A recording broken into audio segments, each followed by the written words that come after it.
राजकारणात येण्याचं कारण मीन्स आपल्या इथल्या गोरगरिबांना गरज आहे. तिथे भ्रष्टाचार होतो, गरीब लोकांची लूट होते.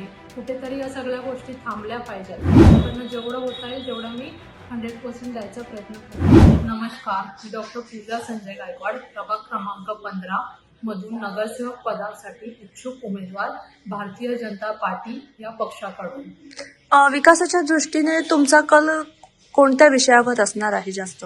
विकासाच्या दृष्टीने माझा कल जास्त करून म्हणजे सामाजिक गोष्टी आहेत त्याच्याकरता, ज्या नागरिकांच्या प्रॉब्लेम्स आहेत ते सोडवण्याकरता मला जेवढा वेळ देता येईल तेवढा वेळ मी देणार आणि त्यांचे प्रॉब्लेम सॉल्व्ह करणार. महिलांच्या सक्षमीकरणासाठी तुमचा मुद्दा पहिल्या क्रमांकावर काय असणार आहे? महिलांचा सक्षमीकरणाकरता मीन्स वुमेन जे एम्पॉवरमेंट आहे ते का माझ्याकरता खूप इम्पॉर्टंट का आहे, कारण मलाही असं वाटतं की महिलांना जो रोजगार वगैरे आहे तो उपलब्ध झाला पाहिजे, त्या इंडिपेंडेंट उभ्या राहायला पाहिजेत. अजून दुसरे जे आता महिला गुप्त रोग जे आहेत जसे कॅन्सर झाले किंवा महिलांच्या अजून मेन्स्ट्रुअल सायकल रिलेटेड जे काही इश्यूज असतील किंवा त्यांना अजून जे तणाव किंवा उतार चढ त्यांच्या लाईफमध्ये जे काय असतील ते आम्ही फुलफिल करायचा प्रयत्न करेन. महिला सक्षमीकरण झालंच, पण विकासाच्या दृष्टीने तुमच्या प्रभागाचं नेतृत्व तुम्ही कशा पद्धतीने करणार?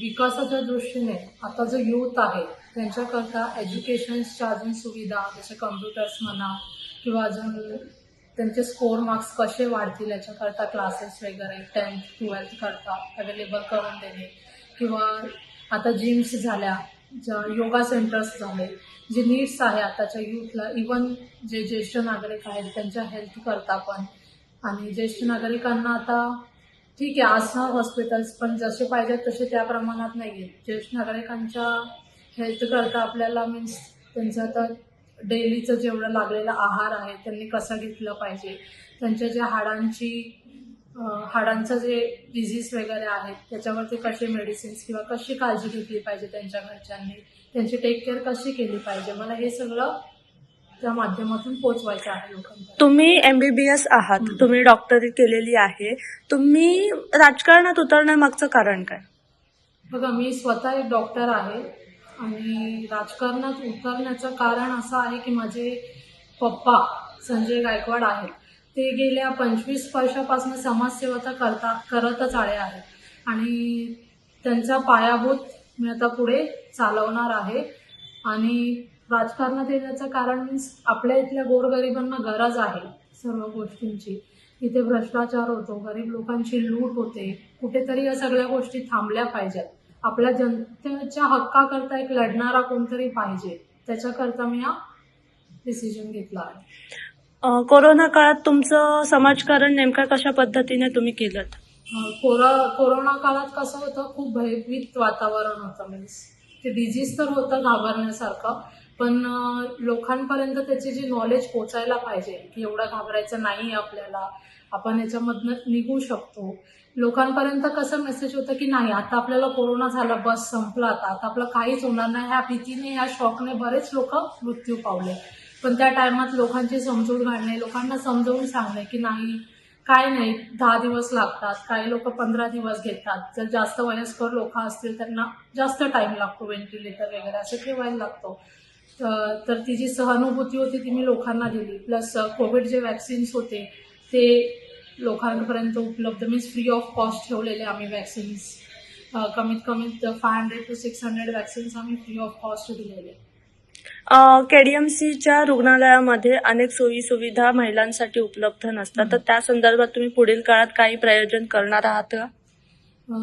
आता बघा, इथे रुग्णालय तर आहे, गव्हर्नमेंटने दिलेले रुग्णालय आहेत, पण ज्या पाहिजे त्या सुविधा नाही आहेत. त्या सुविधांकरता आपल्याला मुंबई, ठाणे त्या ठिकाणी जावं लागतं. मग माझं जेवढं होता येईल तसं, जसे कॅन्सर्सचे जे डॉक्टर्स आहेत, जे कार्डिओलॉजिस्ट आहेत टॉपचे किंवा जे न्यूरोसर्जन्स आहेत, ती कशी आपल्याकडे OPD एखादी घेता येईल ॲटलिस्ट 1 वीकमधून एकदा किंवा 15 डेजमधून एकदा, किंवा जेणेकरून OT वगैरे असतात ते आपल्याकडे कशा घेता येतील ह्याचं मी. मग त्यावेळेस तुम्ही डॉक्टरकीच्या नात्याने तुम्ही स्वतः तिथे उपलब्ध असाल का? हो, स्वतः मी उपलब्ध असेल. माझ्याकडनं जेवढं होता येईल तेवढं मी 100% द्यायचा प्रयत्न करेन. स्मार्ट सिटीचा प्रश्न घेतला तर बीजेपी सरकार कायम सांगत आली की कल्याण डोंबिवली स्मार्ट सिटी होणार, तर त्याचं प्रयोजन तुमच्या अनुषंगाने कसं असेल?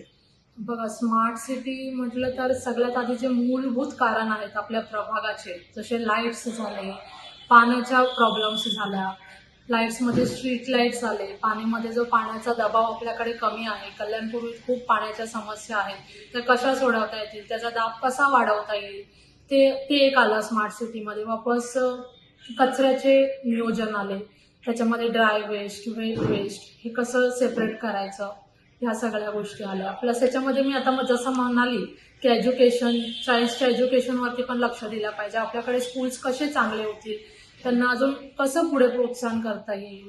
आणि हॉस्पिटल्स आले स्मार्ट सिटीमध्ये, तर हॉस्पिटल्समध्ये पण अलग अलग येतात, जसे बालरोग तज्ज्ञ, वृद्ध जे लोक असतात त्यांच्याकरता अलग डॉक्टर्स असतात, फिमेल्स करता वेगळे डॉक्टर्स असतात. या सगळ्या गोष्टींकरता टाइम देऊन एखादी शिबिर ठेवून हफ्त्यातून एकदा किंवा मंथली एकदा असा टाइम देऊन एखादी शिबिर ठेवली की जेणेकरून त्यांना पण रिलीफ भेटेल, त्यांना पण वाटेल असं. निवडणुकीच्या पार्श्वभूमीवर तुमचा प्रचार कशा पद्धतीने असणार आहे?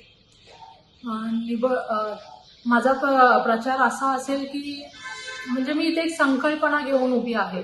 कारण की हे विचारण्यामागचं कारण म्हणजे अनेक नेते जेव्हा प्रचार करतात तेव्हा जाहीरनामे घराघरामध्ये पोचतात, पण कधीतरी त्यांचं असं असतं की निवडणुका झाले, जिंकून आले की ते जाहीरनाम्यांची आश्वासनं ही कागदावरच राहतात, त्याच्या पुढे त्याचं काहीही होत नाही, नेते मंडळी दिसतही नाही.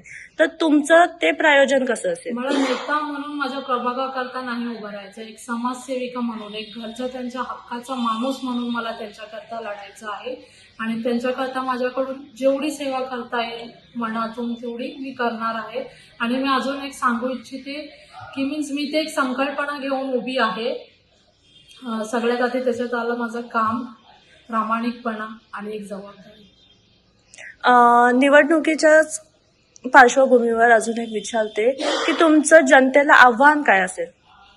माझं जनतेला आव्हान हे असेल की याच्या आधी तुम्ही बऱ्याच जणांना चान्स दिलाय, पण एकदा एक संधी मला देऊन पहा, एका लेकीला देऊन पहा की जी सर्वसामान्य लोकांसारखीच आहे. मला कोणी दुसरं परक समजू नका, मला एक चान्स द्या आणि त्या संधीचं मी नक्कीच तुमच्यासाठी सोनं करून दाखवेन आणि नक्कीच तुमच्यासाठी जेवढं जमेल तेवढं करेन.